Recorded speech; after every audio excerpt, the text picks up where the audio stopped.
하나님 아버지, 오늘 제가 하나님의 말씀을 읽고 묵상할 때 필요한 영의 양식을 주시기 위해 성령님께서 이 시간에 함께해 주시길 간구합니다. 예수님 이름으로 기도합니다. 아멘. 오늘 우리에게 주시는 하나님의 말씀입니다. 그들이 엘림에 이르니 거기에 물샘 12과 종려나무 70그루가 있는지라. 거기서 그들이 그 물 곁에 장막을 치니라. 사랑하는 성도 여러분, 평안하셨습니까? 오늘도 주님께서 주시는 말씀을 통하여 복된 하루를 열어가시기 바랍니다. 오늘 우리에게 주실 하나님의 말씀은 출애굽기 15장 27절 말씀입니다. 이스라엘 백성들이 사흘간의 갈증을 견디지 못해서 마라의 샘물에서 하나님 앞에 원망하고 불평했지만은 하나님께서는 그것을 탓하지 않았습니다. 왜 그러냐면 이미 이스라엘 백성들의 성향을 알고 있었기 때문입니다. 그래서 우리가 탓하지 아니하고 그 쓴물을 단물로 바꿔주셨습니다. 그러면서 하나님 당신을 치료하는 하나님이라고 설명해주고 있습니다. 왜냐하면 바로 그들이 그 쓴물 사건을 통하여 그들 마음속에 있는 쓴뿌리가 있다는 것을 그들에게 알려주시기 위함이었습니다. 바로 하나님께서는 단순하게 그 물을 주시는 분이 아니라 그 사건을 통해 드러난 너희들의 모든 마음의 쓴뿌리들을 그거를 치료하시는 분이라는 걸 말씀해 주신 것입니다. 그렇기 때문에 하나님께서 그들에게 어떤 재앙을 내리지 아니한 것입니다. 이스라엘 백성들의 불평하고 원망했음에도 불구하고 그것에 탓하지 않은 것입니다. 그러면서 준비한 것이 무엇입니까? 바로 거기서 멀지 않은 거리에 엘림이라는 굉장히 거대하고 편안한 쉼터가 있는 오아시스를 사실은 미리 준비하고 계셨습니다. 이들이 거기서 불평하지 않았어도 바로 엘림이라는 곳에 갈 수가 있었습니다. 그러나 하나님께서 미리 말씀해 주시 않았기 때문에 이들이 불평하고 원망했던 것입니다. 결국 이들은 그 마라의 샘에서 엘림이라는 곳에 왔습니다. 그곳은 12개의 큰 샘물이 있었고 70개의 종려나무까지가 있었습니다. 이것은 궁극적으로 12지파와 70장로를 상징하기 위해서 하나님께서 이렇게 설정을 하신 것입니다.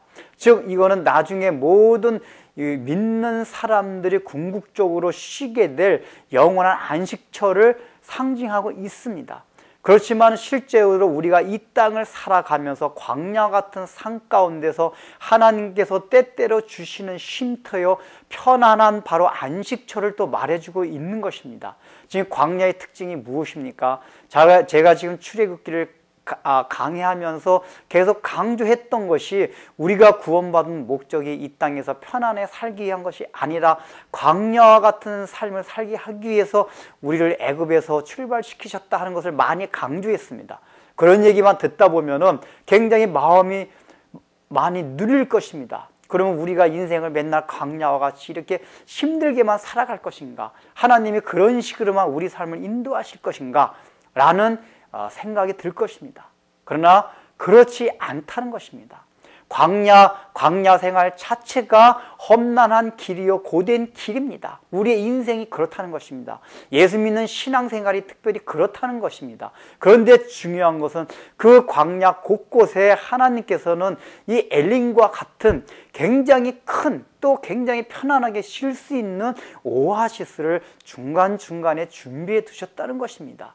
그래서 하나님이 어떤 때는 세찬 사막과 같은 도무지 갈 바를 알지 못하고 너무 고대서 정말 주저앉을 수밖에 없는 그런 곳을 내몰기도 합니다. 그러나 그런 것이 너무 힘들어서 우리 입에서 원망이 나고 불평이 나올 정도로 그렇게 고통스러워할 때 하나님께서는 또 엘림이란 장소를 준비해 주십니다. 그래 됐다. 너희들 여기서 좀 쉬어라. 이것이 바로 우리 신자들을 향한 하나님의 섭리라는 것입니다.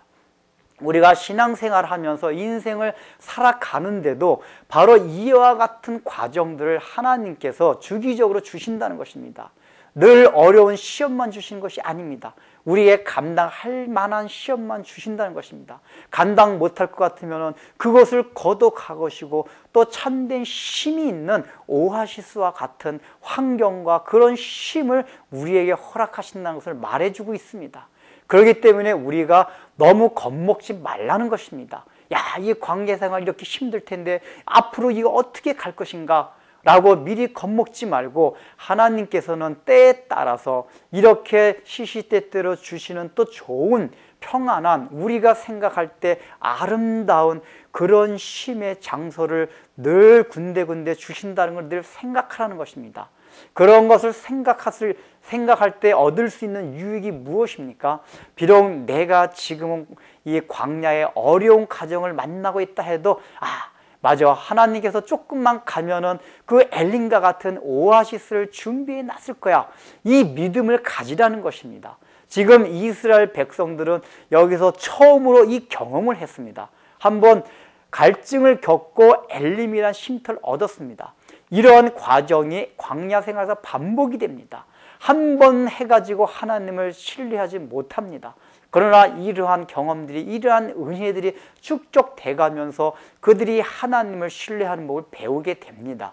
우리도 우리의 인생과 우리의 신앙생활 가운데서 이런 경험들을 하나님이 반드시 줄 테기 때문에 그런 것을 통해서 하나님을 절대적으로 신뢰하며 비록 내 앞에 놓여있는 환경이 광야와 사막과 같은 굉장히 고통스러운 환경이라 할지라도 조금만 참고 엘림이란 것을 준비해 놓으신 하나님의 손길을 기다리라고 우리에게 말씀하고 있는 것입니다. 소망을 가지라고 하는 것입니다. 기도하겠습니다.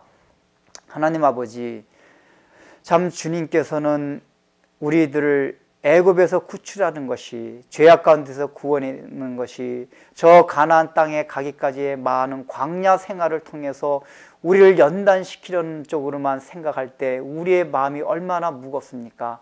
아직도 육체를 지닌 그러한 하나님 아버지, 우리 인간들에게 가질 수 있는 고통을 주님께서 생각하셔서 사막과 광야 중간중간 가운데서도 이렇게 엘림과 같은 좋은 쉼터요 편안한 그런 안락한 곳을 마련해 주심으로써 우리로 하여금 거기서 재충전을 받게 하시며 다시 하나님의 은혜로 소망을 갖게 하심을 우리가 배웠사오니 우리의 인생 가운데서 신앙생활 하는 가운데서도 어려움이 있다 해도 조금 있으면 엘림과 같은 장소를 주실 것이라는 그 믿음과 소망을 가지고 힘있게 우리의 광야 생활을 진군하게 하여 주옵소서. 예수님의 이름으로 기도드립니다.